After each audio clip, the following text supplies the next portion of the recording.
कंडियारो भरिसां ॻोठ सैयद बाग जे रहवासी प्राइमरी उस्ताद अब्दुल मजीद अब्बासी 62 जे ज़ियादतनि ख़िलाफ़ नेशनल प्रेस क्लब अॻियां एहतजाज कयो। इन मौक़े ते प्राइमरी उस्ताद दाहींदे चयो त 62 वेझे अज़ीज़ जावेद अब्बासी, रहमतुल्लाह अब्बासी, बाबर अब्बासी ऐं संदसि साथियुनि बिना जवाब संदसि जीअण झंझाल करे छॾियो आहे। हिन इल्ज़ाम हणंदे चयो त कुझु ॾींहं अॻु राति जे वक़्ति हू घर में मौजूदु न हो त 62 जावेद ऐं संदसि साथियुनि मुंहिंजे घर ते हमिलो करे मुंहिंजे घरवारी ऐं अमड़ खे मारकुट कई। 62 जावेद अब्बासी ऐं ॿिया साणसि वॾी नाइंसाफ़ी करे रहिया आहिनि, हथियार खणी मुंहिंजी फैमिली ऐं मूंखे मुख़्तलिफ़ क़िस्म जूं धमकियूं ॾेई रहिया आहिनि।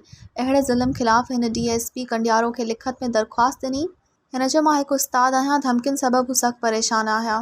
ग़रीब मिस्किन हुजण करे संदसि केरु बि ॿुधण लाइ तयारु नाहे। हमिलो कंदड़ मूं ख़िलाफ़ प्रेस कॉन्फ्रेंस करे मूं ते हमले करण जा इल्ज़ाम लॻाए रहिया आहिनि ऐं जाइ ते कब्ज़े जा इल्ज़ाम हणी रहिया आहिनि, जेको सरासर कूड़ आहे। संदसि घर ते हमिलो कयो वियो आहे। हमिलो कंदड़ 62 आहिनि। जानी माली नुक़सान पहुचाइण जूं धमकियूं ॾिनियूं पयूं वञनि, जंहिं करे हू सख़्तु परेशान आहे।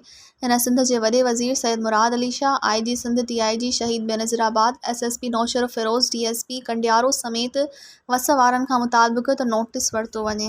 मज़ीद ख़बरनि ऐं तफ़सीलात लाइ विज़िट कयो असांजी वेबसाइट www.awamiNewsHD.com ऐं ॾिसंदा रहो अवामी न्यूज़ HD।